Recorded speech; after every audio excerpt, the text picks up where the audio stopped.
How are we doing, everybody? Welcome back to the Sean Atwood channel. It's Wednesday. We're a little bit earlier than usual. Ron forgot to do a couple of things, so we're a little early. John will be joining me later on in the show. He may turn up in a few minutes, but it's usually at 8, so I'm just letting everybody know. Now, I've been waiting on this day for a long time, and the legacy of the Clintons, it is so riddled with myth and legend and reality. And what I thought we could do is tonight start a little bit of a refresher, right? We're going to go over the documented shenanigans of these two. We're also going to look at some of the conspiracies that have been reported on. And I need to oh, Victoria, how are you? How are you?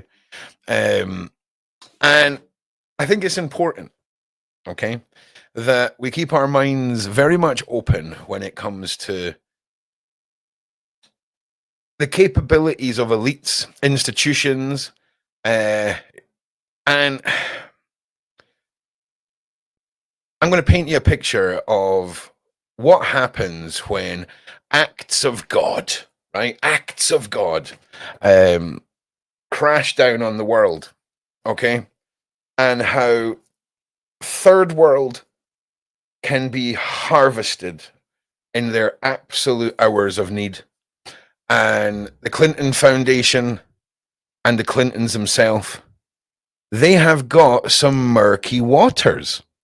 Is all of it true? Does it all stick? Haley, I'm going to be doing a live about Julia this evening. I'll be honest, when it comes to Julia, Haley, there has been so much happening that it's really hard for me to remember what is I can talk about and what I can't talk about. So tonight I'm doing a Julia show where sadly half of the stuff I wanted to talk about is being shelved. And then we're going to talk about the next show and also the treatment of Julia, the suspect things that have been going on in the prison, and also the human rights violations, the bullying, the harassment, and also a few other bits and bobs. So anyway, murky, it's a deep swamp. But listen, right? But listen, swamps are all right. You know what I'm saying? Swampland's great. I don't want to offend the swampland. Do you know what I'm saying? So like murky, right? We can all agree murky's murky. But I've seen some beautiful swamplands, man. Okay, great place to drop off some gator snacks. You know what I'm saying? But you're not wrong. So, excuse me. So, the Clintons, right? We're going to go through some of the boring stuff, get all that out of the way, and then we'll continue on. Now, controversies, political controversies. Hang on a second. Give me 1 minute. This is so freaking low. I don't know why I'm so low down. That's better. That's a bit better. Right. So political controversies, verified and documented. Okay. So we're good. So Whitewater, a real estate investment controversy during Bill Clinton's first time as governor of Arkansas. After long investigation, no charges were filed against him. We're just going through the bullet points and we'll expand later, don't worry. Monica Lewinsky scandal. Bill Clinton had an affair with the White House intern Monica Lewinsky, which led to his impeachment by the White House in 1998 for a pre-jury and obstruction of justice. He was acquitted by the Senate. Okay, email server, Hillary Clinton. As Secretary of State, Hillary used a private email server for official business. The FBI investigated but did not recommend criminal charges, although she was criticized for carelessness. The FBI found no reasons to charge her. Where have we heard such a thing before? The FBI, huh? Let's just double check something here. 1 moment, please. Who was it that was called in? Who was it? Just give me a second. Let me just have a look here.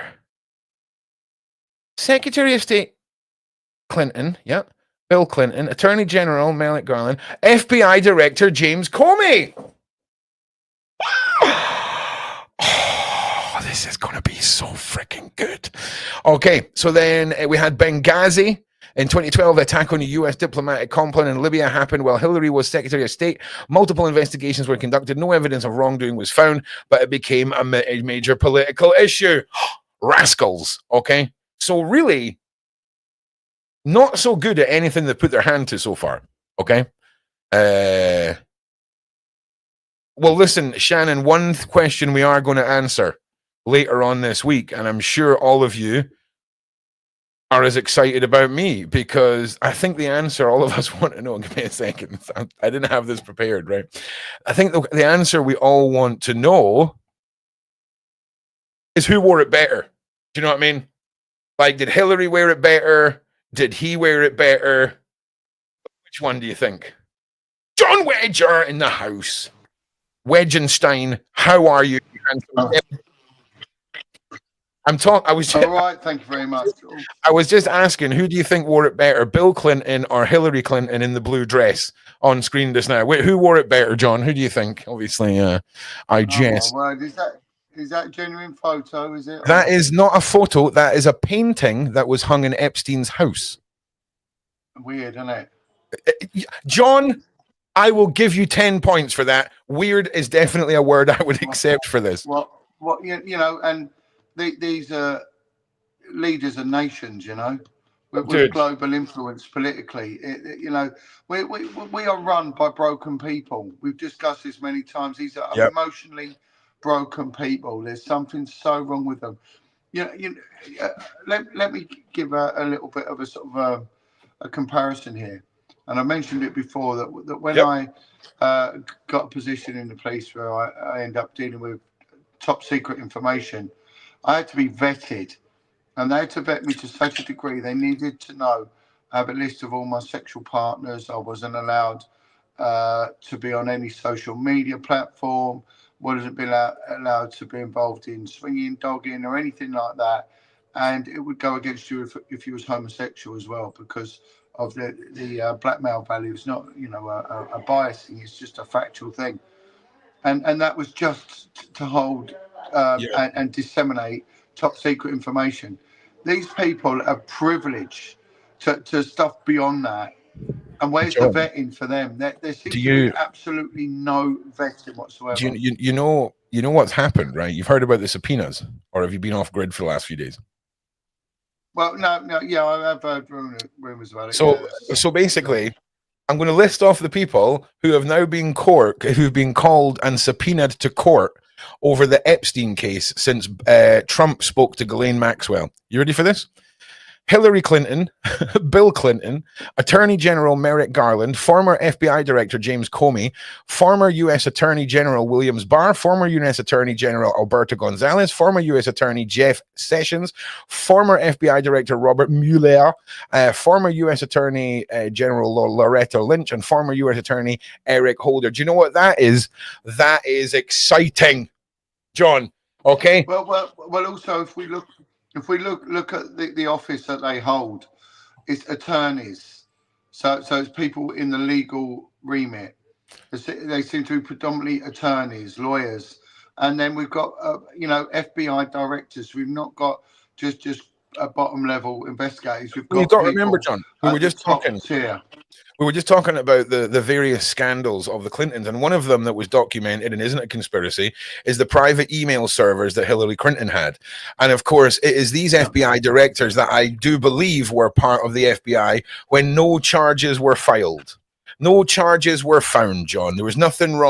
Don't worry about pizzas and chickens.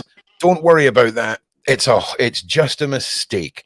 So I'm just delving into who the Clintons are from a documented past. We've sort of gone through the boring bits, and there is a couple of interesting little conspiracy theories, not supported by credible evidence. And one of them is the Clinton body count, a theory that the Clintons were involved in mysterious deaths of associates. This has been thoroughly debunked and is lacking evidence and is often misrepresented as facts and lying coincidence. Then there's another one that they're involved in that is, we can't really even say the name of it on this channel, sadly, but it does involve a circular hot Italian dish that you cut into triangles, and that's the first word, and then the second word is what you commonly open to go into a garden. Okay, so let's just, for argument's sake, call it pasta fence. All right, let's call it pasta fence. We all have heard about that. Later on, we will be talking about that a little more over on my channel, just to keep the mothership safe from things. But this is one I wanted to just throw out to you guys tonight with John here, which is the Clinton Foundation, a non-profit that has done global charity work and has been scrutinized for alleged pay-to-play concerns, suggesting that donors may have expected political favors, non-conclusive evidence, blah, blah, blah. Now, what I want to go into tonight is the Clinton Foundation and Haiti, because the absolute horrors that are natural disasters, John, right? And in my humble opinion, there is nothing better to a alleged international child transportation cabal than an act of God in a third world country like Haiti, an earthquake where, hey, we don't really know what the damage is done, John. An earthquake is a godsend to an evil-doing child transporter, because you don't know the numbers. You can sweep in, grab 1,000 kids, 2,000 kids that are now orphaned and are now traumatized, but mostly are not documented as to be whether they are or they are not alive. And there is some dark stories that allege. But when you look at this, right, people tend to take heed and interest when it's America. What about the children, the poor kids over here? You know, after the Second World War and after the First World War, there was an innumerable amount of children were placed into care homes, these institutions, these industrial kids homes, right? And 40,000 children were sent off, you know, post global conflicts into domestic servitude and sexual slavery by a guy called Dr. Bernardo. We've had it over here with so many children were placed into care because of the effects of war in this country, and they suffered terrible sexual abuse as a result. What to do is just... So we've had it. We don't need to look across the pond. And if you look at these people that they're subpoenaing, look what we had when we had Lord Janner, Grenville Janner, and the allegations that were made against this peer, right? And the one who covered up for him was the head of the Home Affairs Select Committee, a cabinet minister called Keith Vaz. We have all this. So for some reason, people don't take an interest in what happens in this country. We've had all of this. This has happened. And if we want to look at some sort of prediction, well, what happened to the guest house list, which had, you know, heads of political parties and everything on there, heads of you've got here, look, FBI director, former attorney, and all that. You know, we had the head of the Scottish legal system named on the guest house list, you know, which was a brothel for young boys, right? We had it. What happened to it? Nothing happened to it. So I wouldn't get too optimistic with what's going on here, because we've had the same rhetoric over here. We're going to go after these people, no stone unturned, blah, blah, blah, drain the swamp, blah. We've had it. And what happens? There is an inquiry, there is an investigation, and nothing happens. And again, we had it with Fred and Rose West, who were procuring so many children for these parties. And there were police officers involved, there were members of the judiciary involved. And what happened? Exactly the same as Epstein. Fred was found unalived in his prison cell, and his missus is now sort of languishing in the neck. Exactly the same thing, although a Poundland version of it, a lower down version. And what happened? Nothing ever happens. So I'm not optimistic. and I generally am not optimistic with Trump. He said a lot, and then all of a sudden he seems to have been a bit of a Judas when it comes to this stuff. And there's allegations he's on the list as well, and all that. It's all filthy. It's all dirty. So we'll wait and see. Well, I hope that the right thing is done, but I don't know. I don't know. Okay, there we go. Sorry, John, I disconnected pretty badly there. So yeah, I agree with you. It has been going on. It's a global issue, but the problem that we can't just skip over and not highlight when these things happen, because every little case gives us a little bit of hope, even if all we're doing is creating these cases where, with, again, with these same individual. natural disasters, I know a guy who runs a charity, and he goes out to war zones and areas hit by natural disasters, right? And he goes there to monitor who is setting up a charity. Right. And there was an earthquake in Turkey, and there was all of a sudden this benevolent kids charity helping the kids. It was run by PDF files. There's a guy called Julian St. John who set up a home for kids in Tanzania, right? Tanzania for autistic and handicapped kids, right? And the moment he did it, he was attacked, threatened, put in prison, beaten up by the authorities, because the children that he was trying to look after were being predated on for witchcraft. These kids, because of their affliction, there was some sort of magical gift that was with them that made them highly valuable for human sacrifice. This is going on now. He ended up, because the police wouldn't help him and were part of the machine to take these kids away and then put them into ritualistic abuse. The only people who helped him were the Maasai tribe. And he's to this day eternally grateful for them. This is going on today in this world. And yet you get high level journalists will attack anyone who speaks out about the reality of ritualistic abuse, and especially satanic abuse. But luckily, the National Chief Constables Association have released a paper about the reality of ritual abuse. And I think what we're looking at when it comes to Haiti, when it comes to these people high up, or the echelons in our society, especially with that island, Little St. James, I think a lot of it comes down to ritualistic abuse, so they can further their placement in commerce and stuff like that. So I'm with you. These are evil people.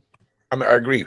I need to circle it back to what I was talking about, John, and we will get into the second hour of the show, but we will circle it back round to the UK and the global problem and all of this. But I need this. Do you know how long I've been waiting for this day, John? For Hillary Clinton, Bill Clinton, these FBI guys, all of these individuals for us to have another shot at this. And I know, John, okay, what the outcome's going to be, but just humor me for the next until it happens. Allow me a sliver of hope. Allow me a sliver of hope on this, please. I'm with you. I'm with you. I hope too. I hope that the right thing happens. But I mean, at least it will hold them accountable. And to see Hillary Clinton, because we've heard, especially with this truther movement, which I've sort of distanced myself from. You back about 10 years ago, they were coming out saying Hillary Clinton's been arrested. She's on a tag. She's actually in prison. It was a load of rubbish. It was just fake news. It was just stuff that was constantly coming out from this so-called truther movement, who sometimes can be more obstructive than the opposition, because you think they're the good guys. Actually, they turn out to be just but sometimes, John, they crack the case wide open, and they are the center of all. Did you ever see the documentary about Don't Mess with Cats on Netflix? No. That's what, John, I'm telling you, tonight when you go home and you can't figure out what to put on Don't F with Cats on Netflix, and just sit back and be like, okay, they got it. There's one time, Ron. They got it right one time, because that was another Reddit solved. But what's happened to QAnon? What's Right. happened to Well, them? what's happened to them, John, is social media platforms across the world have algorithmically declared them as extremist forms of they're bad news. We can't even say those words. You can say it, you can say it once to ask a question, but sadly it's been declared non-social media safe topic. It's literally in the terms of service of some YouTube platforms. They did contact me about 8 years ago, and I had a long conversation with a guy from there. Yeah. But did it push me any forward? I don't know. I'm not sure. Who knows? Well, listen, But, we can only hope that the group that you were just talking, the group that you were just talking about there, John, they originated as just anonymous, and it all kind of got stretched and pulled, and this guy wanted to do that, and this guy wanted to do this, and years and years ago, it was a group of hackers who wanted to expose Scientology, and then they moved on to exposing the elites and the PDFs and all of this, and then I believe that by associating the letter and the first part of Anonymous, pushing them together and making this subsequent group, it basically gave them an identity because they had Twitter pages and things like this, whereas Anonymous had nothing. There was nothing. There was nothing. Excuse me. Well, the other one was thousands of children in tunnels. I mean, I struggle with that one, and it's always the U.S. Navy SEALs and Navy. I even heard it not far where I live, a village outside of London, and there was an explosion one night. There was a noise, and someone contacted me and said it's the U.S. Navy SEALs have found a tunnel in the sleepy Hertfordshire village of Harpenden, and they've liberated hundreds of children in a tunnel. And I couldn't even give it, time to listen to it. I just thought, what a load of nonsense. Please, I don't trouble me with this stuff. I think I don't know. I struggle with it. It's too far out of my sphere of Well, do you know the sad thing is, right? There's a lot of stories out there that sound far-fetched and are far-fetched. There's a lot of people out there just being little clout goblins trying to, make some things out of nothing for clicks. But there's things out there that you know yourself, John, that they sound too horrific to be true, but sadly are all too true. And it's especially when it comes to ritual abuse. I mean, more and more is coming out about that. People are actually speaking out now, and they're speaking out on podcasts that they've been involved in it, they've witnessed it, they've seen it. I was absolutely harangued for it a few years ago. I was made a laughing stock by quite a few people for speaking out, and trolled monumentally for speaking out, saying SRA does exist and it does go on. It caused satanic panic, and one national journalist accused me of being behind the machine to put kids into care unnecessarily, and demonize decent parents. But it is coming out. It really is coming out now. So, there is. But I think with everything, I would say people try and be balanced, try and have a little bit of fact to back things up, and it just gives you that credulity that would stop you being classed as a conspiracy theorist, or something like that. So, and I like to deal with the facts as well. I really do. I mean, there's a lot of cases in the police that went nowhere, and it wasn't because the victims were lying or deluded. It was the fact we never had the evidence. So if we take, only 90%, 10%, 90% of S abuse cases never get reported. So 10% do. And out of that 10%, the police instantly now write off 80% of them. So out of that little remainder that's left, only 2% of that succeeds in a court. So it just goes down and down and down and down and down, so it's so difficult. But does it make all those other hundreds of thousands liars? No, it doesn't. Not at all. No way. No. But it's proof, not truth. Okay, right. I just need to circle back to Haiti for a minute, John. And when I was talking earlier about natural disasters being listen, this is all allegedly. Okay, there is none of these. There's no criminal charges that have been brought against the Clintons for any of the theory that we're going to talk about here. I just want to talk about the things that have been reported on that just don't sound too good. And the Clintons transport the theory and the allegations that the Clintons transported children from Haiti under the guise of humanitarian aid. The first point in this is the Lisa Silsby incident. The Clintons, and this is claimed that the Clintons helped cover up child transportation attempt in Haiti. What actually happened in 2010? A missionary, Laura Silsby, and 9 others tried to take 33 children out of Haiti without paperwork documentation. The Haitian authorities arrested her. Many of the children were not orphans and still had living parents. The U.S. Department under Hillary Clinton provided standard consular assistance. Silsby was convicted of arranging illegal travel, not child transportation.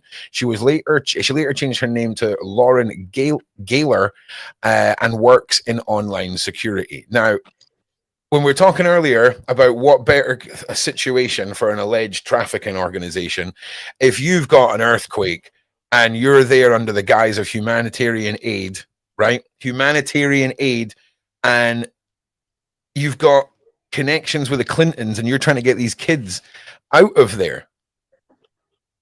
What an incredible ploy from the evil of the world. There was when I was doing the field intelligence stuff for the PDF files.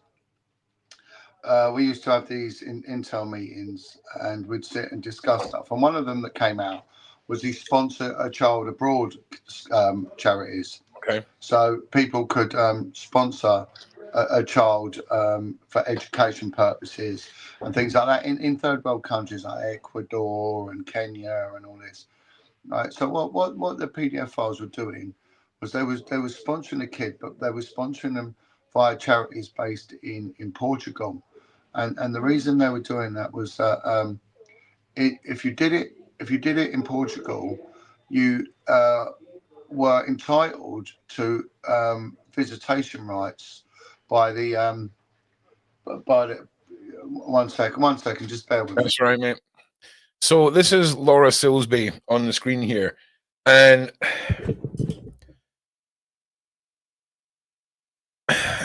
the whole concept of these. In fact, John, I'll let you finish your point. I'm going to try. I just got to keep circling back so I can finish my point, mate. So what these PDF files were doing, well, they're getting together, sponsoring a child in a third world country via a Portuguese charity, which allowed them to get the kid for respite and educational visits. So they were getting the kids shipped over from these third world countries, and of course doing what they do to children, and then sending them back heavily traumatized and whatever. So it was another form of what's been going on, but they were just exploiting loopholes. Yeah. You know, but these things do get exposed. And another thing was when the they changed, the working permits for East Europeans in about 2004, 2005. And a lot of people from Poland, Lithuania, Latvia, Estonia were coming over to obviously economic migrants to earn a lot of money. But, the women were coming over with the children to work. You got a lot of that. And they were going to mainly Scandinavian countries and the United Kingdom because of the wages and standard of living is exceptionally high.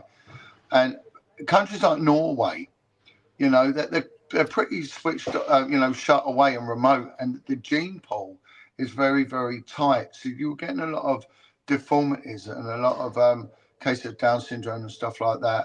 And there was a lot of inbreeding as well that was going on in these communities. And what they were doing, they were deliberately taking mainly Lithuanian children into care for spurious, absolutely nonsensical reasons, right? And the parents were so afraid of the state because of where they've come from. They've come from an ex-communist regime where the state has total governance for everything. And they had genuine belief that the state was doing the right thing. And they were giving these parents absolutely no recourse to any legal remedy whatsoever. And they had carte blanche in the state in Finland and in Norway to take these young children into care. And they went into care and they just got lost in the system. And the same in Southern Ireland, up until the 90s, 90% of unmarried mothers who had illegitimate children had the kids taken off of them. 90%. It's horrific statistics. So we have had all of that over here. We've had it. It's exactly the same. It's just done in a slightly different format. But the premise is still the same. Taking vulnerable children off of their parents for nefarious reasons. But again, it's all sort of like glamorous because it's American, all that. No, look at what's been going on over here. And there has been Home Secretaries in this country that have done it, and all sorts, they've allowed it. It's shocking. Hang on 1 second, John. Foxy, can you get are you still there? If you're still here, mate, can you give your email to one of my mods? Because I'd quite like to get you on a Royal Mess, and I'd quite like to get you on my channel to go over everything that subsequently happened. If you're still here, can you just let me know that you're still here? And I'm sorry to interrupt you, John. I just okay. Just give me a second. But what you're saying is exactly true, John, and it's just extending on the tactics used by these individuals to filter children from various parts of the world. And Victoria's story and the gagging orders that take place from the institutional abduction of children in this country. It's beyond mad. It's beyond mad. Look, we can always look abroad and point the finger and say, look, they're the bogeyman. This goes on over there. But people need to understand it goes on over here, and you can't be complacent. And Tony Blair was probably one of the most demonic prime ministers we ever had. I don't know why anyone ever sponsored this guy. If you look, and if the rumours are true, he had 2 convictions for importuning under the name of Charles Anthony Linton, which is his name, Charles Anthony Linton Blair, at Bow Street Magistrates Court. So where's the vetting on him? But he brought in a system called Every Child Matters, and people were hailing it as a step forward in child protection. It was the most nefarious bit of legislation ever, because what it made the Home Office remove the funding for child services, right? So whereas before they got their funding from central government, and therefore they didn't have to sort of worry too much about protracted inquiries and doing the right thing. It wasn't time sensitive so much, so they could do a proper job. He took their money away, so everything had to be economic, and it had to pay for itself. And they couldn't pay for themselves. At the same time, they brought in tenure to move about the old investigative social workers, who were actually, some of them, up to the standard of a detective when it comes to joint investigations. They were very good, some of them. Okay. Then they brought in... John, give me 1 second. Just give me just 1 second. Can you guys please like and subscribe? Can you please share? Help push our show. John and I are here every single Wednesday night. We're a little bit earlier tonight just because it's just the way it's turned out. We're still going to be doing our usual length of show, and I just want to thank everyone for being here. You guys make this what it is. We will be doing like a call-in where you guys can click a link, come and join us on the panel, have a little discussion about the topics that we're talking about. Excuse me one second.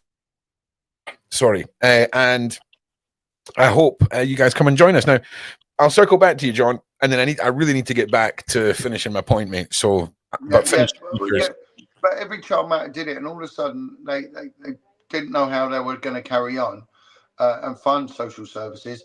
And then Tony Blair threw him a lifeline and said, well, look, for every child that's taken into protective custody, we will fund you X amount. So they made them self-funding by taking kids into care. True. At the same time, brought in migrant young social workers from the Commonwealth, because the system's the same. So bringing in single young women social workers from South Africa, from New Zealand, from Australia, that were coming over here and seeing it really as a working holiday, but had no real connection to familial issues and no real compassion for children. And they were just overzealously taking kids into care. And when they brought it in, the amount of children into care went up 2,000%. And at the same time, there wasn't the same recourse to legal aid. So the parents couldn't fight it. And over the lockdown, I think it went up something like 20,000 percent, some ridiculously high amount of kids getting taken into care. And then what happens to them? They get taken into care, and then someone else takes parental responsibility, and the abuse goes through the roof. So they've done it another way in this country, and Tony Blair. Why is that man like Hillary Clinton not in prison? What he's done is morally reprehensible. It's just horrific. No. Yeah, there's a lot of individuals, John. We've covered it for a long time now, and the UK political parties, the individuals that have been caught up in the scandals, the guest appearances in those scandals, and the co-stars such as Savile, various members of royal families. It's a disgusting thing that we just can't seem to shake from our global society. Now, sorry, I just keep bullying my way back to my point here, John, but the Clintons. And Haiti and all of the sus things that took place there around Laura Silsby, and this is her on the screen right now, trying to do away with 33 children, right, in the conspiracy of this global cabal. It fits very well in with the emails that were released, WikiLeaks, shall we say, requesting odd food categories and all kinds of bizarre things. And you have to wonder what the true intention for 33 children with no paperwork being taken out of a country under the guise of Hillary Clinton. It seems sketchy, okay? And I need you all to keep in your mind. I need you all to understand. It is Ron's mindset now that it's totally okay for you to be an elite, end up in court, and it just turn out you're a raging pervert and go to jail or get away with it, either of the two. But any charges that could possibly hint at a global cabal, institute of elite individuals that prey on young individuals, is squashed and thrown and just shredded in court. We just seen it with Diddy. We just seen an attempt of it with the client list in the Epstein case. Do you not think it's a bit mad to think, what if Trump's plan all along for this Epstein list was to release it, okay? And the inner circles knew, and then some people panicked, and Virginia Giuffre suddenly gets taken out the picture, because I wonder if she would have been called up.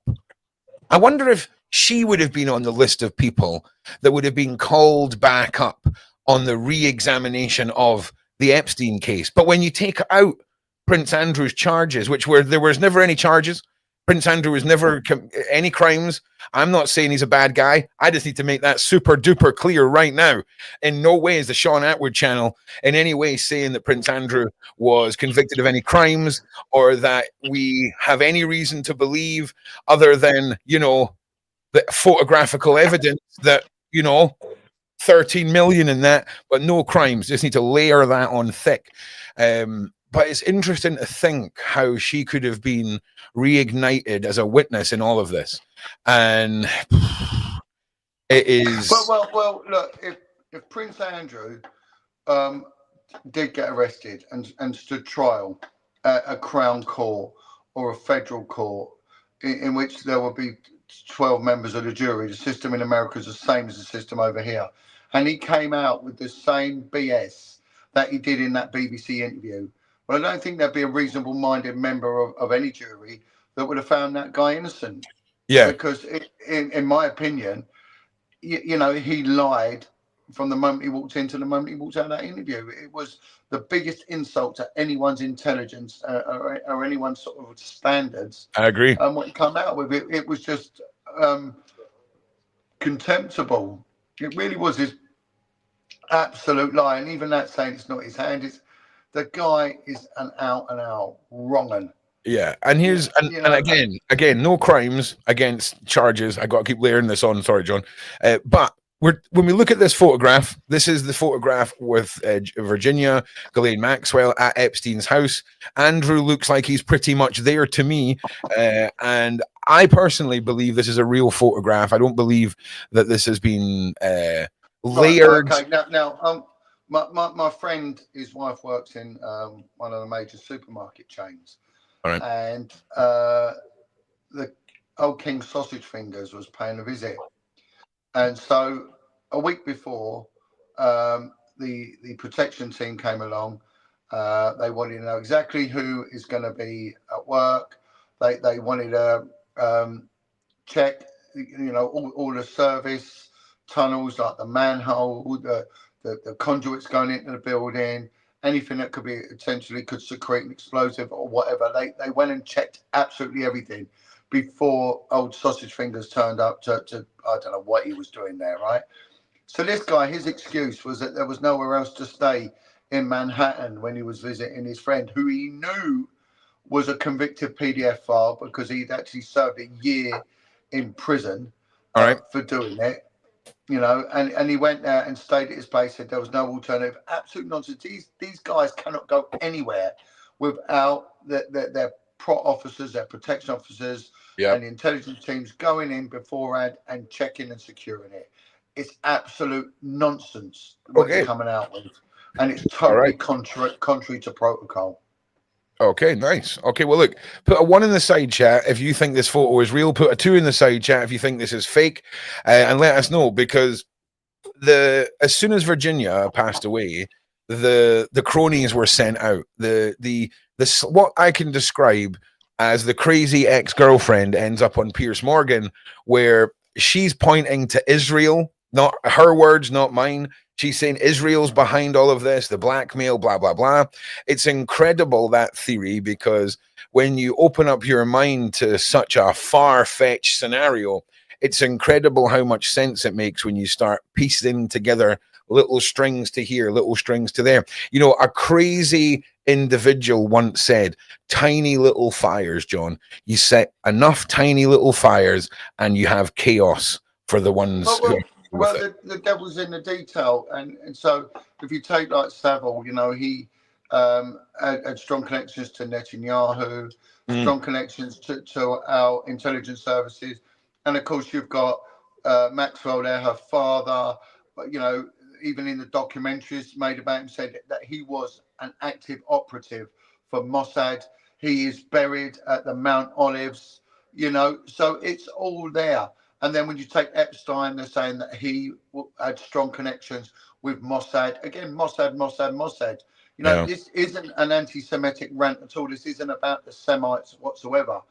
This is about controlling the global politics, and they do it through subversive means. They do it through covert means, and they do it through blackmail.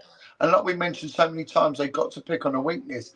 And with these people, they are morally broken people, right? They're emotionally broken people because of how they've been brought up, and their weakness is perversion. And that's it. What else could they bribe them with? They've got all the money they want. They've got all their protection. You can't threaten these people. They've got big Russian security guards and whatever. But the one thing is, they are perverts. Yeah. And that is what, like we said before, years ago, you could bribe someone for being a homosexual because it was illegal, right? You can't do that anymore, right? You could bribe someone if they was having extramarital affairs because it was quite a strong, morally robust country. You can't do that anymore. They're seen as a player. You could do it if someone had a coke problem. Again, same thing. It's everywhere. Cocaine. There's loads of politicians that have been caught doing it. With George Osborne and many others been caught. Even Cameron's wife had a nickname as Snowy, apparently because of her sort of liking for snow-coloured powders or whatever. You can't do it. But the one last thing that is still seen as appalling is the fiddling of kids. The world doesn't like it. So this is why you always get the low-hanging fruit. They will turn around and say, 16-year-old, she was 16. Okay, she might have been 16. But she's been in it long before she was 16. And that if that is what they give us up, right? 16. What aren't they giving up? And I'm telling you now, this goes younger, and this isn't just heterosexual. I'm telling you now, with the algorithms that I know, that island and there'd have been little boys there. I'm almost guaranteed that would have been the case. Yeah, I'm with you. It's when you're catering to that level of depravity, I imagine the full menu is catered for. I can't imagine they have a moral line, to be honest. Now, it was pointed out that this photograph was always declared as real until Virginia's passing. And in 2025, you have to destroy the legacy of the individual through what I call the passive headline consumer before you can eliminate them. And when this individual passed on, the decrediting just went into overdrive. And when an individual has a legacy on the internet and the passive media consumer is doom scrolling and they just consume the headlines and they see Virginia unaliving, self-unaliving, and then, you know, doubts over photograph and all this stuff, they are going to just have their opinions changed off of a headline scroll. And that's the problem with the passive media consumer. And it's a dangerous weapon, and that is what I predicted that would happen, and that is what did happen. And when you destroy the legacy of an individual at the center of a case who blew the lid off of it, who is no longer here to further the story, support others, what message does it send to the other victims who may have been given hope by the reopening of this case? It sends a message that you're expendable. But we had it over here. We had victims coming forward. Yeah. When we had the big scandals, and they were putting the victims in prison, or what they were doing was they were litigating against them. There's one poor victim, and she's alleged she went up to Sky News and she left a member of Parliament had abused her. Right, I stood up for her, and I had that member of Parliament's legal team ring me up and threaten to sue me. Well, good luck with that. I've got nothing, so you'll get nothing. But they put £1 million against this girl. She's a victim and survivor. They publicly humiliated her, right? And then they bang them up. And what do they do when they bang them up? They give them the biggest sentences going, and that sends out a clear message. If you're a survivor, you keep your mouth shut. And then they have these redress schemes where they'll turn around and they'll have these legal firms say, if you was in this kid's home, come to us, we will get you some money. So people opt for it. And they get a small percentage of what they are entitled to. Right, and because that's what people want, I might as well take it and shut our mouths and go away. And they buy their silence with crumbs from the table, and that's what. So, if we was to advocate this, right, and we look at Prince Andrew and the absolute crap he came out with in that interview, and he's turned around and he said that wasn't my hand. If you look at that picture, the fingers on her waist are the same color as the fingers on his right hand. They're exactly the same color. So if he said, well, look, there's the same colour, exactly the same colour, right? And then he would turn around and say his advocate would say, well, where's your proof? Well, here's the proof. But that ain't good enough for them. They have to try and dissect that. Well, what dogmatic, well-paid lawyer wouldn't do the same? I mean, there was a well-known lawyer in this country, barrister, a QC, called Michael Mansfield. And I find him a particularly spiteful man, and he ended up getting actually done for domestic violence, or got arrested for it at the very least.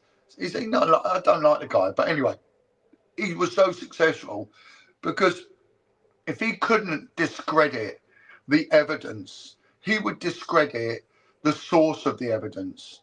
So if an officer was going before a court and saying, yeah, I definitely saw this, and there's nothing better than someone saying, I saw it, I was there. What can you do with that?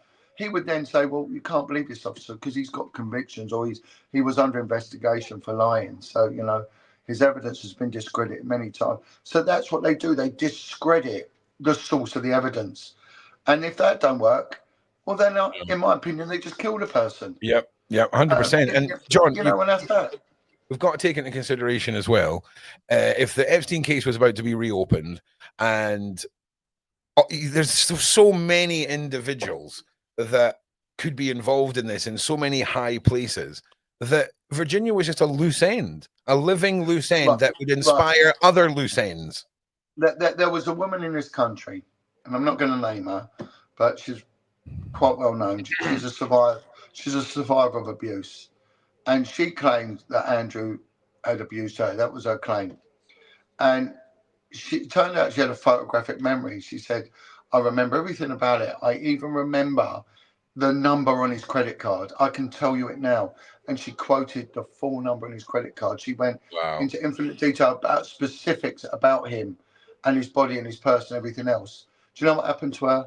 She was banged up for decades and then put into secure units and everything else in an attempt to silence her. She spent decades in category A institutions, women's institutions. She's out now, but it's taken its toll on her. She's mentally not in a very good place, and I don't think she ever will be. And that's what they do with them, And the best thing to do with the survivors is get them on drugs. Get them on drugs, get them on heroin, because the next thing they'll start shoplifting when their body's worn out. They'll get a conviction for dishonesty. 1 minute, John. Can you just keep talking, mate? Keep talking. And then what happens then is that when they do the application of an evidence of bad character, the other side will bring out that this is a person of dishonesty because they've got convictions for shoplifting. And whenever you hear the word dishonest, what would you instantly link it to? The word liar, liar, liar, liar. It's all mind games. It's all trickery. It's all chicanery, political chicanery, legal chicanery. They know what they're doing, right? Listen, what you've got to understand is a barrister said to me, I've said this many times, and he said to me, John, don't get so upset when you lose a case. Don't get so upset when you get cross-examined and all that. It's got nothing to do with the truth. The legal process is all about proof, not truth. And that's a powerful statement. The truth has nothing to do with the proceedings at all. It's what you can prove, what you can disprove. And if you can't prove it, you lose. If they can disprove it, you lose. And there is a world of difference between a really good barrister and do you know something? And a shite one. Do you know something? People need to understand how corrupt the system was, right? In the United Kingdom, we have a legal thing called the Crown Prosecution Service, right? If someone is looking at losing their liberty, the Legal Aid Fund will provide them with a solicitor independent of the police for free. And if it goes to Crown Court, that solicitor gets commuted up the food chain to a barrister for free. Now, these are people that charge £400 an hour. Hang on a second. Hang on. So a friend of mine is in jail right now, and her lawyer is on legal aid, and her case has been elevated to Crown Court. So are you telling me that if there was anything sus about that lawyer or the person that brought them to the table, that it would be in his interest to take this case on to get a free leg up? Because no. What I'm saying, it's more blatantly corrupt than that, right? It's so blatantly corrupt, right? Right. So the Crown prosecute, the ones who prosecute for the victims of crime, right? Okay. So the barristers then, you get these criminals say, oh yeah, I'm not having the duty solicitor, they all work for the old bill, they're all Freemasons, all that conspiratorial nonsense. I don't even want to go down that total nonsense. It's anyway, how they get this, right, is that when they go to court, that back then, it's changed now, but back then, the Crown prosecuting barristers got paid a fraction of the Defence Counsel barristers. They underpaid them so badly. All you would get was the substandard ones or the trainee ones that were desperate for work and couldn't get any work either because they were, they had a bad track record or they had no work because they were rubbish. And that's all you get because the Crown prosecution, the government, would not pay them the same. They would pay the defence what they asked, but the prosecution, they would give them the crappiest wage packet going.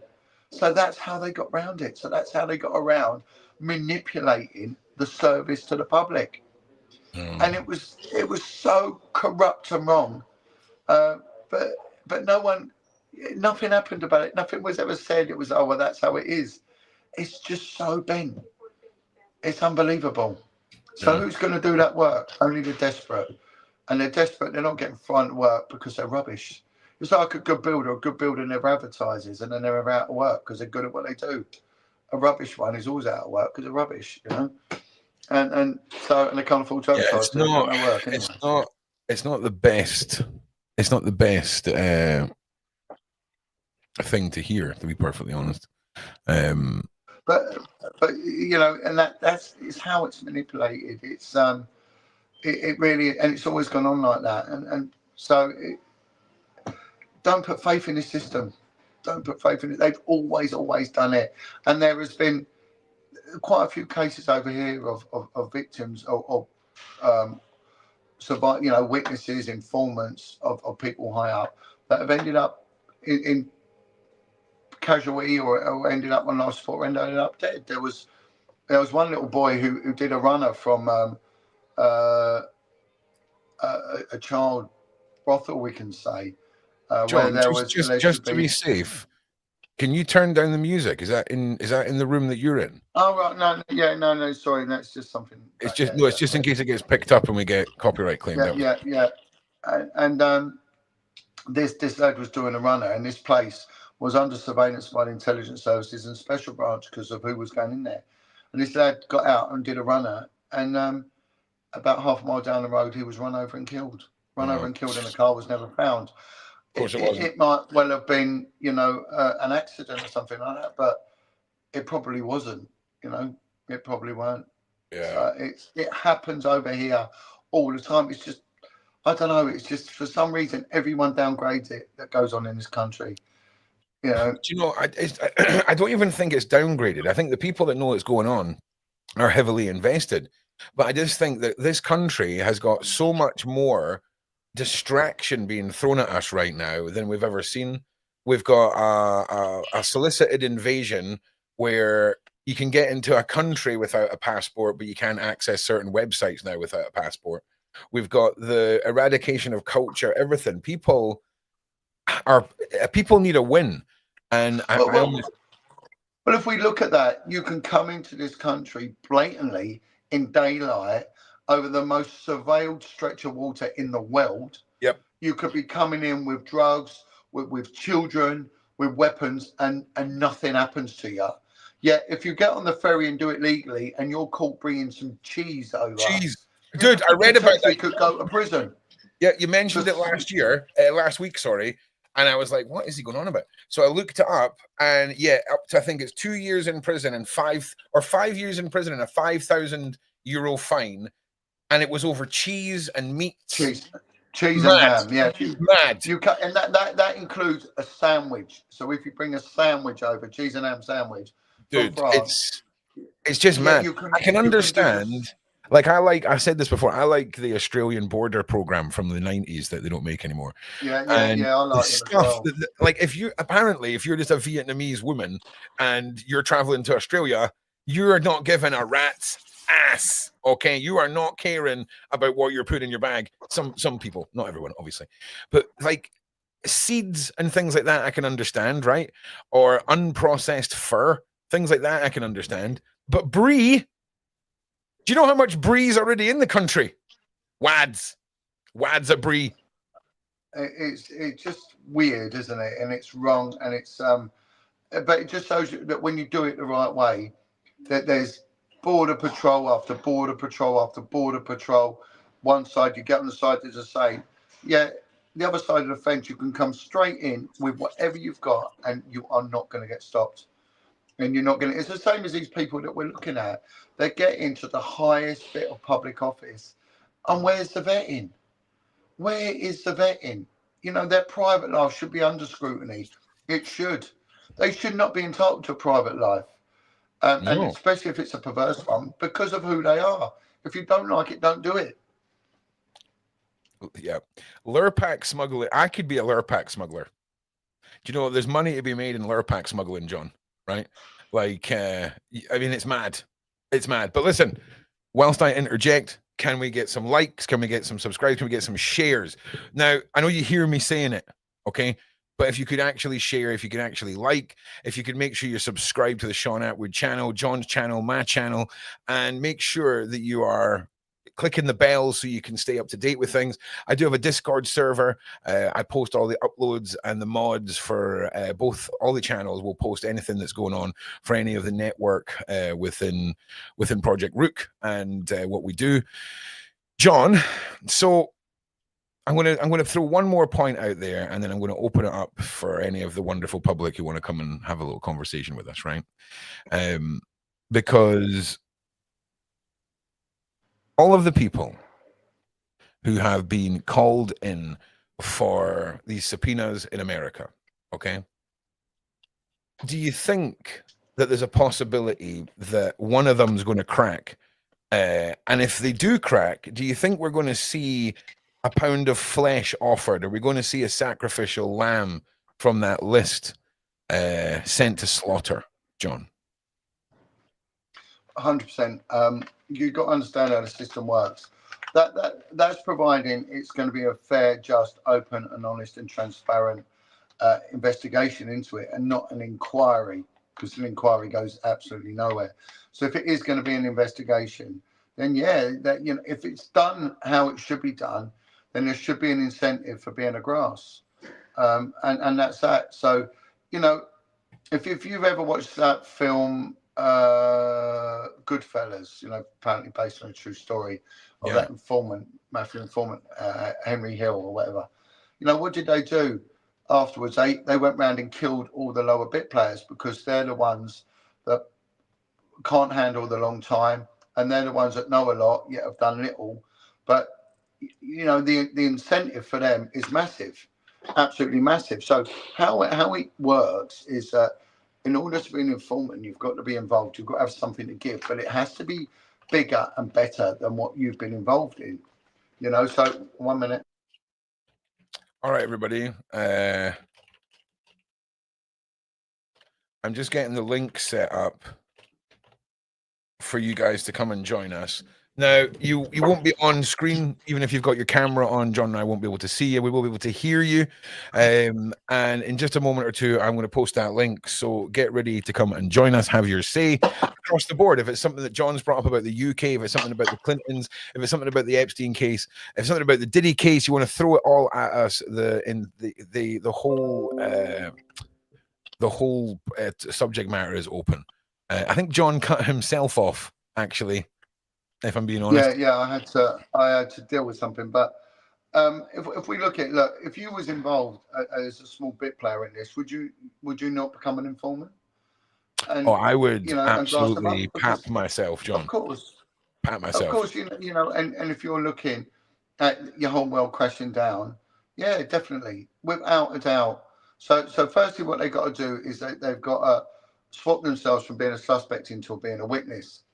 So they have to then go to the other side and say, look, I don't want to be a suspect. I want to be a sworn witness. So they have to do a statement and fully admit to what they've done.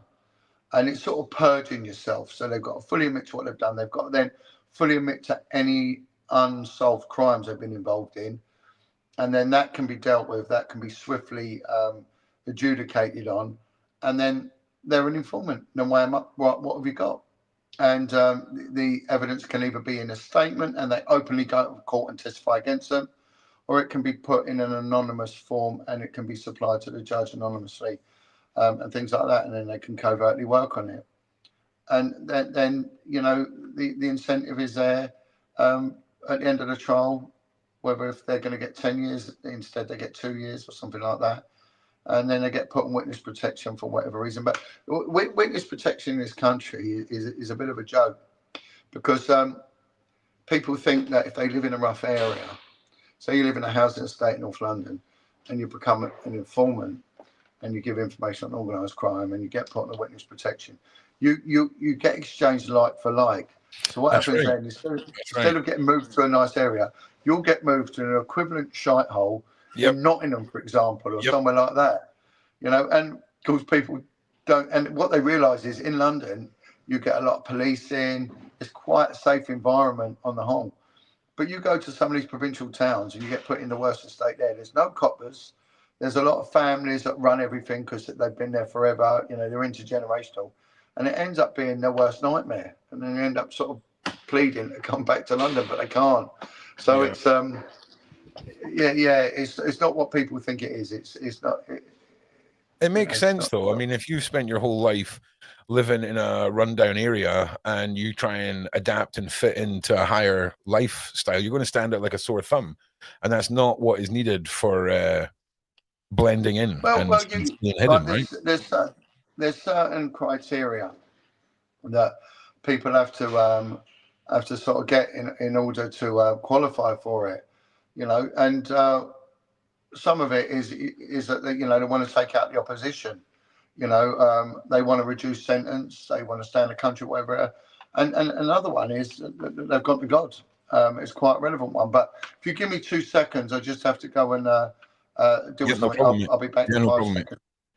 No problem. Okay, everybody, please like and subscribe for the next however long. Ron, like I say, Ron has been waiting a long time for the Clintons to circle back around. This conspirafact to re-establish the network that we all know exists and those who they prey upon. And the day is finally here. And over the weekend, which I don't usually do shows, I want to be giving you guys my wealth of knowledge on the history of the Clintons, the individuals they've been connected to. Some of it will have to be on my channel when we get into the era of, you know, suspicious ping pong establishments. Because hey, they ain't going to catch us out that way. And it's important that we do, because if we imagine this in terminology that we can relate to, we've all had, right, that one weird guy, whether it was a workmate, a schoolmate, a friend of a friend, a friend's brother, a neighbor, who turned out to be a freaking weirdo, right? But 90% of us have a level of disconnection from that person. Sadly, a lot of people, it's a family member or whatever. There's that side too. But when we start seeing this repeated pattern of individuals with 1, 2, 3, 4, 5, 6 individuals, and then 1, 2, 3, 4, 5 conspirafacts, and then individuals that they're connected to, it's the exact same. That data doesn't lie to us. That's a web of like-minded individuals who associate for a common connection, you know? And that's what we need to establish. KB1, you nailed it there. We're going to be going into that as well. It's probably not a safe one for over here, but I've possibly got a massive Cappy interview. I need to follow up on it, but there's a few people that are in the circles, shall we say, that had very close ties with Cappy, and his story, his legacy, and what happened after his passing when the dead man switch was activated is something that will forever go down in history as one of those realities that the general population want to ignore, like, you know, Building 5, for example. And it's sad because these are the moments, people. These are the individuals. This is the evidence. These are the conspiracies that in 100 years from now, people will be laughing about that we believed being spoken about. Someone in the side chat earlier said it can't go on forever. The truth has to come to the surface. And here's the sad thing. It already has gone on forever. This isn't a new thing. This is something that for some reason has shown its ugly face throughout the entire existence of recorded man. We can point our fingers at religion, we can point our fingers at whatever the hell we want, but the facts are the facts, that this is something that has been prevalent for millennia. And when the 1% who have these dark allegations hanging off them like cobwebs, okay, are the ones who've controlled everything, the ones who want two different mindsets in this world. I want everyone who hasn't taken a couple of hours to research this, go and have a look at a curriculum in a upper echelon private school, okay? Go and look at what their children are taught and what they learn about money and investment and how tax works and how it's better to have shares and investments that you don't pay taxes on, that you use to prove your worth and status, than it is to be stuck as one of the peasants having to tax our way through life. The system has been set up so that the individuals who are in power hand it down to the next in their lineage, and it starts the second that we're born. And we've got Lucky, oh god, what the hell is the Lucky Skyblazer? What is happening, mate? Lucky Skyblazer, you're with us. How are you? No, I just accidentally clicked on the link, man. That's all right. How are you doing? You've good. joined us before. You've joined us before. But well, we've got you here because I imagine you when you've seen the depositions being sent out, we're like, all right, okay, the things are heating up now. It's like when the Mike Tyson fight starts and the entry music begins. That's I feel like the level that we're at. Whether or not he's going to get knocked out in round one and no answers are going to come from it. What do you feel? What was your impression? And tell us your thoughts. Also, thank you for coming and joining us. I think they want to normalize the death penalty, firstly. Okay. All right. We're going on a side quest. I'm with you, but I'm side question. Let's go. The only way you can traffic mass organs, decapitate. Okay. That's what they had. Okay. I think I get what you're saying. What's your thoughts on the points? Just the normalization. Okay. All right. Blame a few scapegoats. Okay. Well, look. Let me circle you back. Right. Let me circle you back.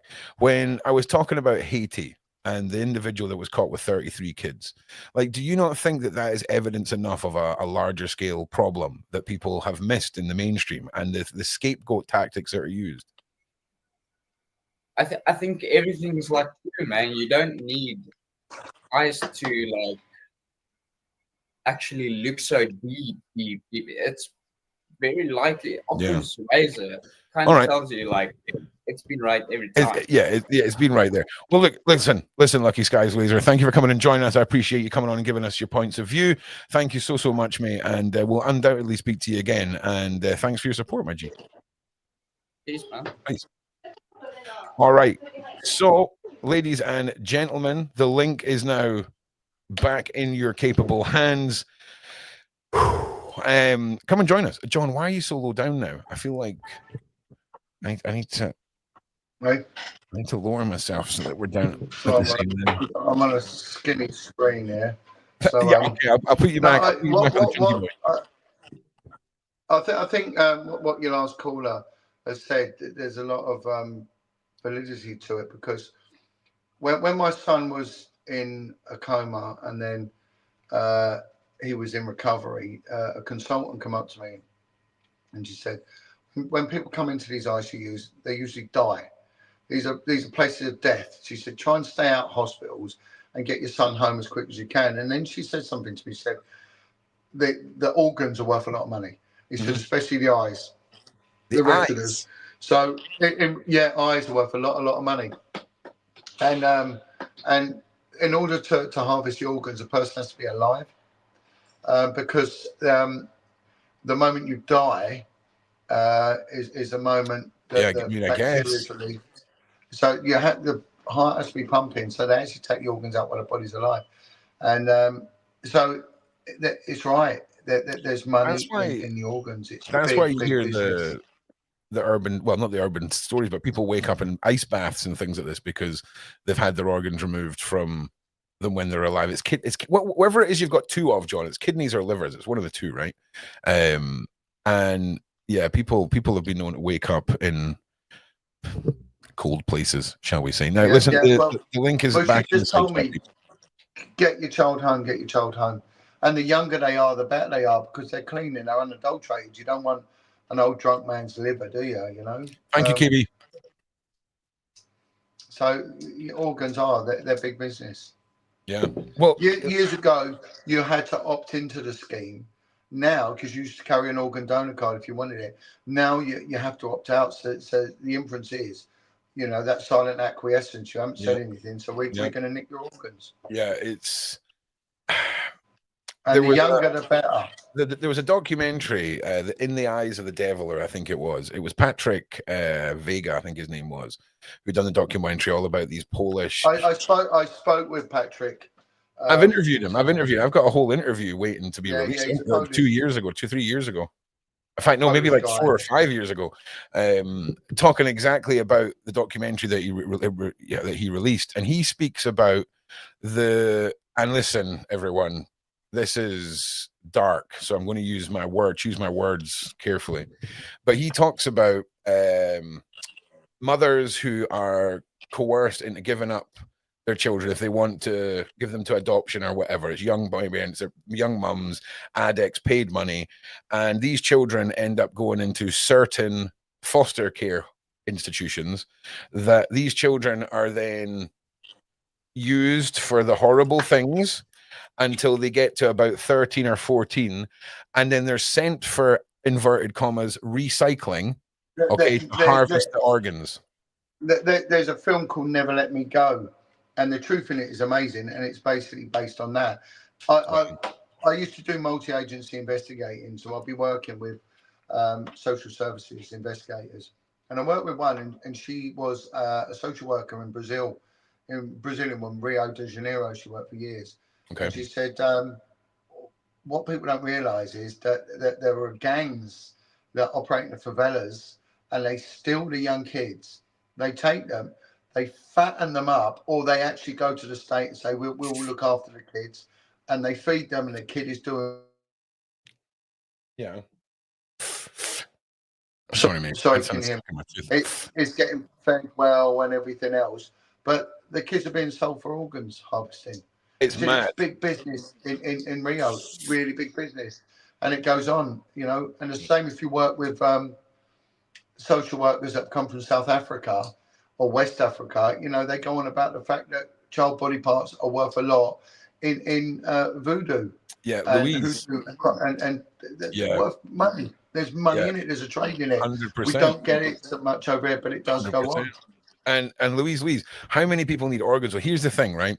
So you got to kind of think in the grand scheme of desperation, criminality, and money, right? Because there's a lot of people out there with money who have dying loved ones who get dragged into situations, and you'd be surprised what people are willing to do for a loved one. I mean, just imagine if someone approached you and you didn't know you were getting groomed by a cartel side hustle, and you get pulled into a world of saving a loved one. You know, but it's not just the customer that blows my mind on that side, because it's very different from the human transportation, the organ sale world, the black market. It's still horrific, but it's the customer that's different, because we're selling hope at that point. We're not facilitating degeneracy. It's facilitating hope, and it's a dark. I mean, that is dark, man. Like, I'm all for the ruthless marketing campaign of selling hope, but that is proper darkness.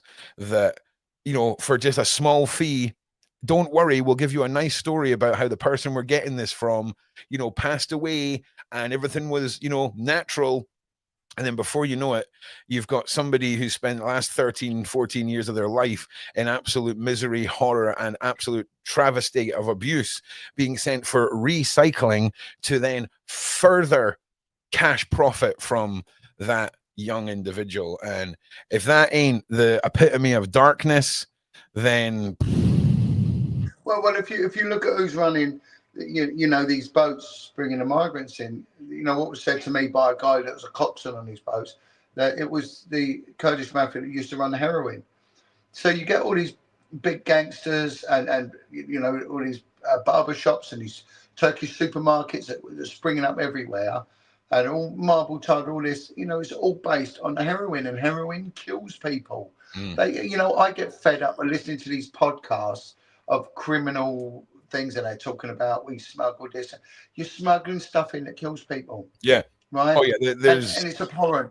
There's a brilliant film called Winchester, and it's about the family of the gun makers, the Winchester rifle makers. Okay. And the guy who set up the company, his house got haunted, and the Winchester house is mental. In his house. His wife, and he turned around and did his wife not spend the rest of her life? Did his wife not spend the rest of her life building crazy rooms onto the house with the family fortune to appease the spirit? If you don't know that story and you'd like a spooky story night on that, let me know. Put a 1 in the side chat, because that's a banger.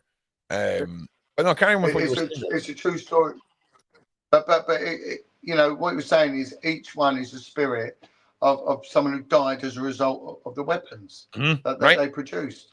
You know, so we all have a moral responsibility. But you know, there's one particular actor that's in all these gangster films and all that, and his family made their fortune from heroin importation. I'm not going to name the guy, but those who know know. Need to say Brown, John. You know, he swans around. We just say Brown. The Brown, yeah. Do you know what I mean? And you sit there and think it's just wrong. The whole thing is wrong. But when you look at the HSBC Bank, it made its money through the opium trade.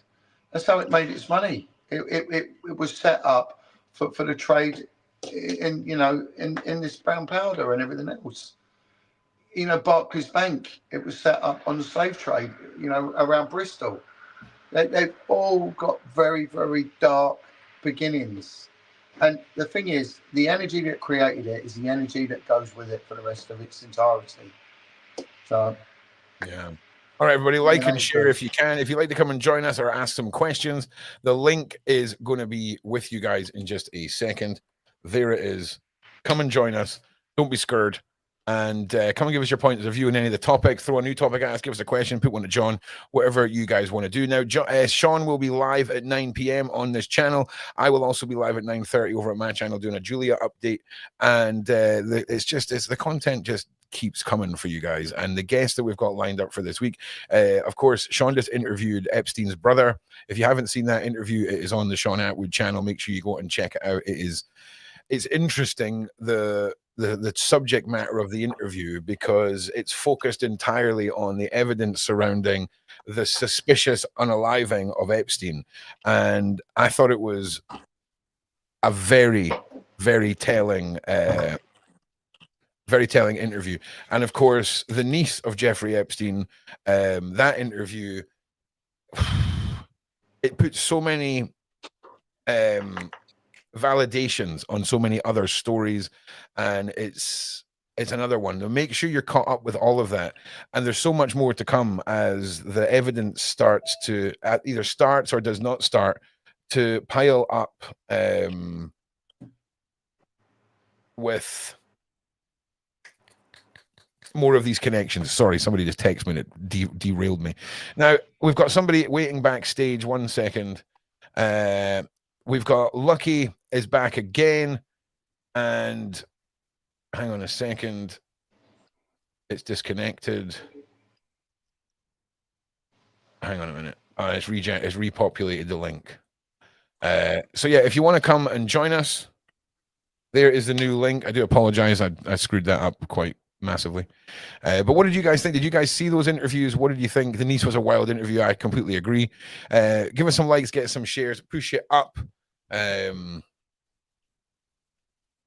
Yeah, KB, listen, you got to understand, when you have when you got an opportunity to talk to someone like that,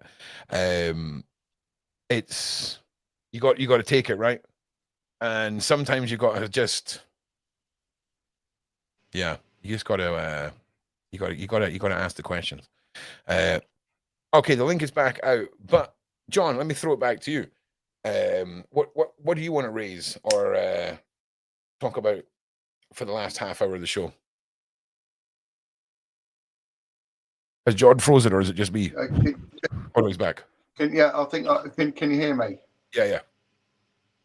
Yeah, I lost connection.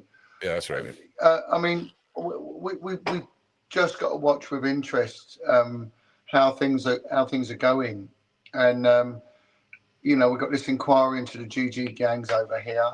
Mm-hmm. You know, let's just see who the players and the bit players in all this are, and we will see the same pattern evolving around it all.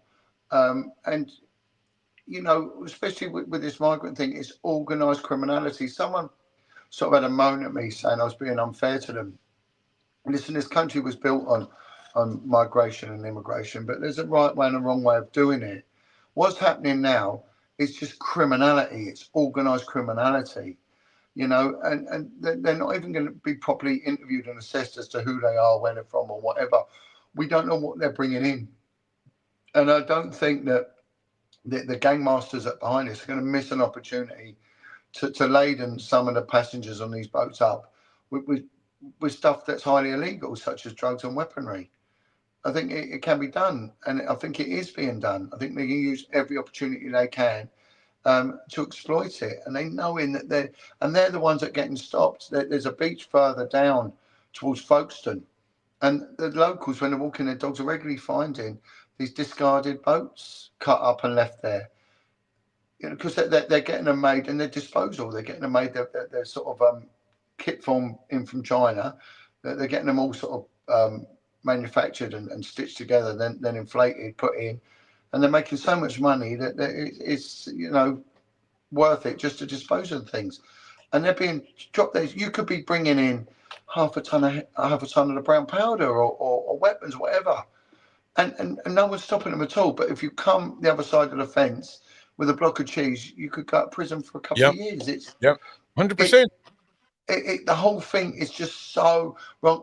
Like I said last week, I was in northern France, and the police were proactively, not reactively, proactively patrolling the estuaries of the River Somme, which is quite a few miles down, the coast of Picardy. Yeah. Because the coppers were saying to me, they put the boats in here. I said, well, you stop them. He said, we do stop them. We catch them and we stop them. What are our police doing? Nothing. I've been approached by 2 former detectives in the last week. Both of them served 8 to 10 years, and then they just had enough of it. It was so appalling. Both of them, their fathers were career coppers. When you join the police in my day, no one left early unless they were caught doing something they should have been done or got nicked for corruption. That was the only reason anyone left. Well, they went to work in the force like New Zealand or Australia or abroad. They got poached sometimes, but on the whole, they did because it was such a good career, and it was a job for life. Now they're employing these students who do a couple of years and then they jack it in. So no one is going up the ladder to the hierarchy. So they started promoting people, getting them straight in to ACPO level, to chief superintendent levels and things like that, straight out of university, because they thought it was all down to basic management skills that they could be taught at management college or management training in places like Marks and Spencer's or McDonald's or things like that. They thought the pattern was the same, but it's not. And what's happening is our public are being failed. We pay money, good money, to be policed. And when you see these videos that get put on, not just because of the diversity now, but they show England in the 80s, London in the 80s, and you always saw a copper on the beat with his pal going out there to get amongst the crowds to nick people and to be a deterrent, a physical deterrent. And if something occurred, they went in there and they dealt with it. And now we are seeing 14-year-old kids going up and just getting in the face of coppers and being aggressive and confrontational, and the police backing down.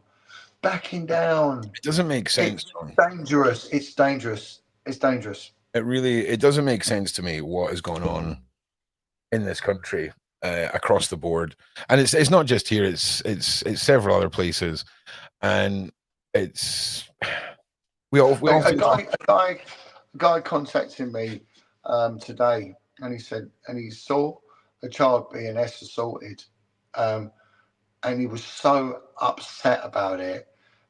He contacted me. He said, look, they went before the time. They were looking. There was 2 guys did it to a young boy. And he said it was outside a pub. And he said, somewhere in goodbye. He said, I was shaking and they were looking at me. So I couldn't get my phone out to film it. He said, but it was outside a pub during the daytime. And I know they got CCTV. He said, but he's from the travelling community, this guy. He said, I don't like the police. I don't trust the police. But I like you. You're all right. What do I do?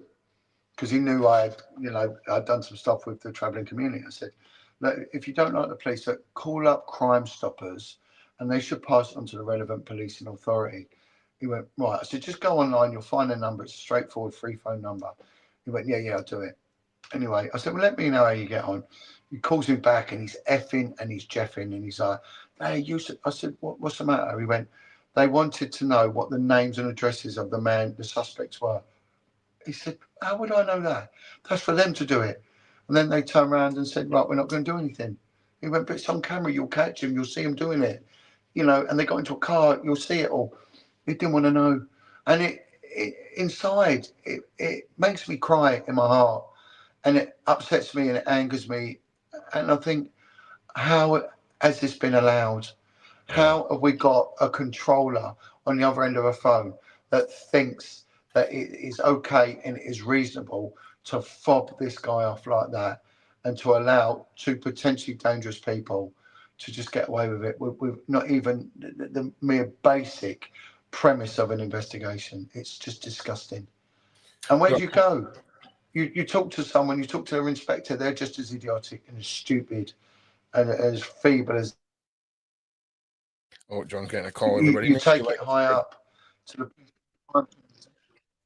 and the police and crime commissioners, and they do nothing. Nothing. It has to stop. We need some proper leadership. We have no leadership, and the genre of society, the people of our demographic, of our age group, that saw Britain when it was a good country. And it's not about the diversity thing, sod that, don't get caught up in that, but it's just about the standards and seeing what we got now. We're being failed, and soon we'll be too old to do anything about it. It's treasonous what's going on. It is. And soon the Gen Z, the Gen X's, I don't know exactly how they categorize them, they'll be so woke and so lost and so ignorant. They won't know any better. They'll think it's normal, and they'll just accept their fate. And what is the game plan? Why would you do that? Why would you lower standards? Why? It's going to collapse. It's going to end up in such a. Well, that's your answer. That's your answer. Because if they don't do it over time, people will cotton on to it too fast. They have to systematically take everything apart brick by brick, so that everyone slowly and collectively boils over at the same time, and that's what we're seeing. And it's I'm pretty sure they've now just passed a law that says you can no longer protest outside of a migrant hotel. I could be misquoting that, but I'm pretty sure that's something. What about the woman who was having a silent protest in her head as a Christian anti-abortionist? She's got the right to protest. She's got the right for a point of view. She's got the right to her religious belief. She wasn't affecting anyone. She was doing it in her head and in her heart. Listen, John, I mean, what's happened? Listen, that is mad, by the way. I just want to point that out. But do you remember this guy? Hang on. Do you remember this guy? Do you remember this guy? Yeah, crazy Pakistani. Yeah, no, wait, man. There's been an update, right? So if everyone remembers Crazy Eyes, this is DJ E, otherwise known as The Fringe, my G. And he is one of the auditors, and he's on the front line of reporting all this stuff. Now, just listen to this. That's one end of a haircut, isn't it? Dude, you've got to respect The Fringe, okay? You've got to respect it. You got to respect The Fringe, man. A fringe like that commands respect. He's reviving the basin cut, dude, isn't he? We can say whatever we goddamn well like, but that is a fringe that comes with a presence. Okay, well big up the fringe. Big up the fringe, man. Hell yeah, I fully endorse DJ's Fringe, man, because that is a dying fringe. I think a dying fringe in society, not on his head. He's got a very thick, awesome fringe. But man, one day we should, in solidarity, all come in with a basin cut. So listen, back this guy up. You could get behind that. The one's cutting by here. Now, just listen to this, John. Listen to this. Guy, don't we, in Bournemouth? The one with the weird eyes like that. Remember? This guy. It's quite. I'm not here to tell a story. I'm here to rule. Yeah, well, spoke to a friend in Bournemouth. My friend spotted him again. And this is what happened on his video. Free the children of Palestine. The children of Palestine are dying of hunger, and I'm giving a message, and these police officers think that I'm here to harm people. Nah. It's a peaceful message. We have a very large Orthodox Jewish community here. I don't care about mosques. No, I meant Orthodox Jewish people. You are recording me. I don't care about mosques. I don't care about Muslims. I don't care about Jews. I don't care about Christians. I don't care about Buddhists. I don't care. In the background Oh, here. bless you. I don't care about any religion on this world. I don't care about the color. You are white and whatever. Whatever, man. I don't care. Whatever. Just whatever. I'm here just to give a message of peace. And peace will come when you will think about the children in Palestine. Fuck Trump, Netanyahu. Fuck Elon Musk. And what's your view on a two-state solution? What's this? Israel. Israel never. Well, two-state solution, so a Palestine homeland and an Israeli. Yeah. So you think? So I just want to say at this point, right? If you missed the first installment of this, make sure you go and check out DJ Media. I will post his link. I'm a fan of all of these. Some of them are a bit spicy, but I'm a fan of anyone who goes and tries to get onto the front line of what is going on in this country. Because if we don't have these individuals pushing for honest feedback from not only those coming here, but those who are from here, then we're just on this one-sided media machine, and it's not right. But we'll continue on. I'm just going to have to pause it every now and again and say some stuff that everyone's going to hate because they don't want to listen to me. They want to listen to this. But for YouTube reasons, that's how we have to do it. Israel never exists. So you think Israel should be wiped off the map? Israel should be wiped off. Yeah, okay. No, why? See, that is what you would call an extremist view there, John. Look, yeah, of course, yeah, very much so. Yeah.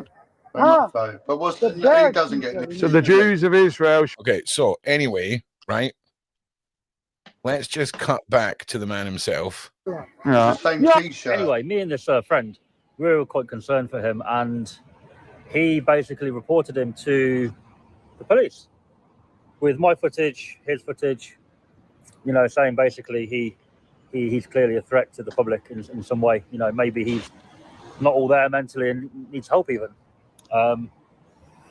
So police did get involved, and here's their reply. All right. Nick Brown, DC 711, FIMU, counter-terrorist police. Blah, blah, blah, blah, blah, blah. Thanks for your time. Subject has been identified as currently on a 28-day section to assess his mental health. That is never a good day. As you can see, section for 28 days to undergo. Don't ever, anyone in the chat that is underestimating the power of this fringe, don't be disrespecting the fringe, okay? This is a legacy fringe right here. Could you imagine if we lived in an era where like marble busts were still a thing, right? And we've got DJ Media battering out the fringe in marble. I'm telling you, I'm here for it. So did he get section, the guy then? He got a 28, sorry, John. He got a 28, he's currently identified as currently on a 28-day section to assess his mental health. Yeah. Not a good day, John. Not a good day that day for anyone, really. I'll be honest. And we'll hear a couple more minutes of what DJ has got to say. Well, they could have been anywhere, really, to be fair. And it turns out they need sectioning. They need help in some way. Probably the police are concerned he's maybe gonna get up to something he shouldn't do, and they can't arrest him for nothing. So they've detained him under the Mental Health Act, I presume, for assessment for 28 days. Quite unique. Not heard of that one before. Yeah. Well, there we go. It is certainly good news. Well, look, I'm going to link the full video for you guys. Yeah, it's the result, isn't it? And big shout out DJ Media for the update. And it's in the side chat. Make sure you guys go and check it out. Make sure you go give him a subscribe as well. I think he just hit 200K. So big congratulations to DJ Media. It's a massive milestone for any creator. So again, make sure you subscribe, make sure you go follow, because this guy does a lot of really good content, and he's got a lot of content from months and months ago where he done incredible drone flyovers and things like this. So go and check it out. Big up the Fringe. Exactly, my G. Speaking of fringes, the Fringe Festival is, oh God, has it started? Because we need to go walk about that and talk about some stuff. I'm pretty sure it started now. I keep saying every year we're going to go and walk around and sort of experience all of that for you wonderful people. But it never happens. But listen, we've got another 12 minutes, John. Okay. What do you want to tell the people? What have you been up to? What is happening? Remind us about your documentary. When's the freaking book coming out, John? Yeah. The book's doing good. I just get caught up with time. It's written. I'm just doing the rewrite and the edit and everything else. And there's a few things legally I'm a bit stuck with because Okay. I don't want to admit to criminality. Not that I've ever committed any, but you know, it's open to interpretation, some of that. But yeah, the redemption, please go onto Vimeo. It's a powerful documentary, an interview with three very, very serious ex-criminals who society couldn't change, but they changed themselves, and they've gone on to do some absolutely excellent work. Let me. I just want to make everybody aware that John spent a lot of time with this documentary, and it's an incredible watch. Make sure you go and get it on Vimeo. What's it called again, John? Called Redemption. Redemption by John Witcher. So out of three people, two are very, very notorious gangsters. Well, let me throw this to you, John. You're an advocate for those who follow in the ways of Jesus, right? That's your whole shtick, right? Nothing wrong with that. I follow in the ways of Odin. John and I have agreed when the holy war starts, we'll kill each other last on the last hill once everyone else is taken care of, and it'll be last man standing on the hill. But until then, we are a united force against the evil of the world. Good and bad has to exist, John, but evil has no place. Now, out of all of your, mate, 100% on the hill, you and me, we'll just say sword battle. Like we'll do a plot twist right at the end where we both convert to Hinduism and really just skip off into the sunset, right? But no, seriously. So in all of your interviews with individuals who have found God and changed their life, what's your experiences with the fakers who falsely preach that they've changed and falsely use your chosen God? Have you had any experience? They don't last the full distance. They don't, and their actions don't match their words. And also, there's a presence about them. And not saying it's ever like it's cross-examining or anything like that, but when people have really changed, you feel it. You genuinely feel it. They're slow to anger. Yeah, you said that. Yeah. There's a guy called S.K. Tell. And Esmond, he must be 6.5 foot tall, but black guy, very, very dangerous man in his day. I mean, you crossed him, you got shot, and that was the end of that. Yeah. He runs a church, and this guy, the power in him for the benevolence he does, it brings you to tears. He is just one awesome guy, and you can ring him up anytime within reason, and he will sit and he will, afford you his time and his knowledge, his patience, and it's just he just exudes and secretes just goodness. But a few years ago, that guy, he wouldn't give it time of day. He had no patience, and he was a man of extreme violence. And he runs a church and he saves people. I've seen what he's done. It's just awesome. This guy is absolutely brilliant. So it's their actions, not their words. There's been many that come to me with their words, I'm this, I'm that, and it doesn't last. It really doesn't. They backslide, or some genuinely want to change, but there's a long way to go. There is a long way to go, and it's it can be tricky, but as long as there's one guy, I'm not going to name him, but he's a very, very well-known ex-criminal, and I think they're making a film about the criminality he was involved in at a very high level. It was a work of genius, really, what he did. And he rings me up and he just says, look, the reason I've not got in touch to do some stuff with you is that I'm just really working on myself. And he said, I don't do drugs. He had a massive drug habit. He hung around with celebrities, serious criminal, man of extreme violence, cheated on his wife, abandoned his children, went to prison, all that sort of stuff. But he said, I'm happy with my missus now. I don't lust after women. I don't drink. I don't smoke. And he just retrained as a commercial driver, right? And he said, look, I want to share this experience with me. He said, it's probably the best experience I've ever had. He said, I passed my commercial driving course. And he said, I've been trying to get a job with a company that, and I applied for one and they saw my criminal history and straight away they went, no, we can't have you. So I went home, I said I was very depressed. I'm trying to do the right thing and it ain't happening. So I prayed on it, and the voice come through, we'll speak to the boss. So he wrote a letter to the manager of this big national sort of company and said, please can I just come and present myself and talk to you one-to-one. And he went in there and he said, look, I'm a genuinely changed man. This is what I'm now, a very committed Christian. The guy I was, I've been out of prison many years now. I'm with you. And he got awarded this job. They said, do you know what? We're going to give it to you.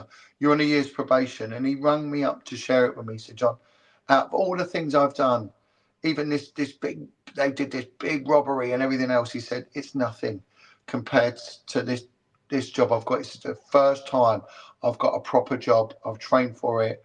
I'm proud. And he said, I wish I'd done this years ago. This means more to me than the millions I've earned, spent, stolen, and then lost through drugs. And he said, I just want to keep everything on the low. He said, but I know the work you're doing, there's some of the people that are around you, they say they've changed, but they haven't. And I went, I do. I know that. I'm aware of that. But it's work in progress. And, the devil doesn't want to lose a disciple. So it will make it difficult for people to change. The devil's just a little tool, man, honestly. I was talking to one of your fellow Jesus crew today. And, I've got no qualms with Jesus and Mary, right? Everyone else I'm kind of sus about, I'm not going to lie. And the representatives of the faith, do you know what? There's not enough time for us to discuss this, but you guys have got to find a way of branding those who separate themselves from the traditional Catholicism and who follow their own path with Jesus as their God. Of course. But there's so much now, John. The stigma, the Vatican, it's like you need to just grab Jeebus and run, because well, that's what he said. He said, "We're two or more meet in my name, that is the church." So even what we're doing, we're talking about, and we formed our own church. Religion is the enemy of Christ, and Jesus isn't about religion, organized religion. It's about the man, and I follow the man. I'm non-denominational. I'll go wherever it suits me in order to praise my Lord, and sometimes I don't even need to do that. So I'm with you. I'm totally and utterly with you. Someone said to me, I was at a wedding last night, and there was a few people there that watch our stuff, and they said, look, we see you, we follow you. And they said, what do you want? And I said, what I want is for our society to start putting crimes against children as priority. It's only then can you heal society. In the last generation, the last 30 years, I, like many other people, have seen our society go from what was good and fun to something that's appalling and lacking in hope. Right? It's gone downhill that quickly, but it can change just as quickly. Right? But they've got to start prioritizing. We've got to have proper leadership. We've got to have proper boundaries.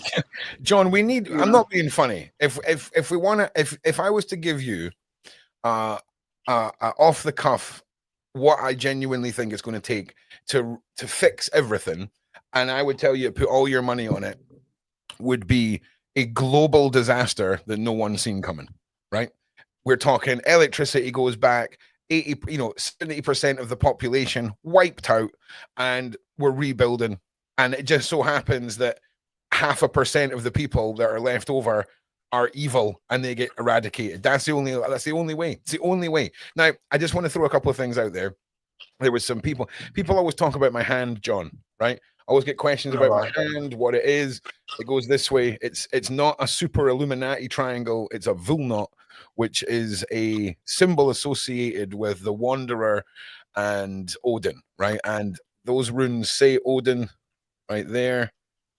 That's something else. You can figure that out. 10 points. And then I've got a separate rune that's right there, which looks like the Bluetooth symbol, right?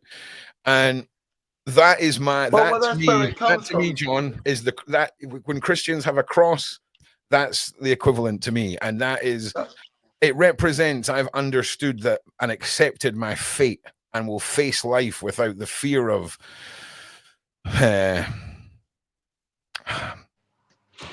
failure, whatever you want to. Isn't the Bluetooth symbol? isn't it a Danish thing? It is. And John, it's funny you say that because Bluetooth was a Viking, and the Bluetooth symbol. Viking, yeah, that's it. The Bluetooth symbol was created from that rune right there by just adding a little tag, and yeah. And like I say, I was not a religious person, John. I wasn't. I respected people's belief, but like, what's the word? What is it called, John? When blind faith. When you're asked to believe in something with blind faith, my neurodiversity couldn't do the math. I couldn't do the math. I was like, nah, because then in order for that to happen, I'd have to read all the religions and then decide. You see what I mean? To make an educated guess, and I couldn't commit to that. And then I had my religious experience that changed everything. And now my firstborn son's called Odin, and I live my life. And it's just, I love the understanding that I have now of what religion and a path and standing for something means. It's great. I mean, so much is based on fear. It's keeping us trapped into fear. And with me, it's faith, not fear. Once when the police did what they did to me, I was in a state of perpetual fear. And in the end, I said, no, I'm not going to fear you anymore. You know, no way. You're not bullying me. It's not happening. And I stood up and said, no, whatever you do, you do. You know, my fate is my fate. But I'm not frightened. I'm not frightened of any of you. And I wasn't. And I realised that they were weak sycophants. And I'm not going to be part of that gang. Yeah, I'm not going to be part of that. And I say to anyone, you know, don't be scared. Do not be scared of these. And it's the same as those who predate on children. You know, they're bullies. That's what they are. They're bullies. They get away with it. Do you know, it's funny. That's how I summarize when people say, you know, why have you done what you've done when it comes to hunting the predators and stuff? And it boils down to they are the worst. R-worders and child abusers are the worst form of bully. Like it is by far the most. When you boil it down, you know, if you reduce it down, John, you're boiling down the sauce and you're reducing it down to the very last layer. It's bullies, and I can't deal with it. Well, I can always remember having a conversation with one of the subjects of redemption, an ex-gangster. He doesn't like the term, but it is what it is. Called Chris Lambriano, a man of total notoriety in this country in the underworld scene throughout the 60s for his association with the Cray twins and all that. And he turned around to me and he said something. He said, you know, these gangsters and everyone looks up to them and respects them and all that. He said, it's all rubbish. He said, the brother of the Cray twins, I think Charlie Cray, sent him out to collect a debt for him once. And he said, I went round his house on a Sunday morning, and he said, I thought I put the frighteners on him. So he sort of give the door a good kick and a good boot, and then he picked up one of the old metal dustbins and he ran it straight through the front window of his house. And he heard all this screaming, and he didn't know what was going on. His intention was to find the guy owed the money and, I don't know, knock him about, whatever, I don't know. He heard this noise and he sort of climbed through the window that he'd smashed. And he said there was a big cupboard, like a TV unit, and behind it was a woman and two children screaming and crying and shaking in fear of their own life.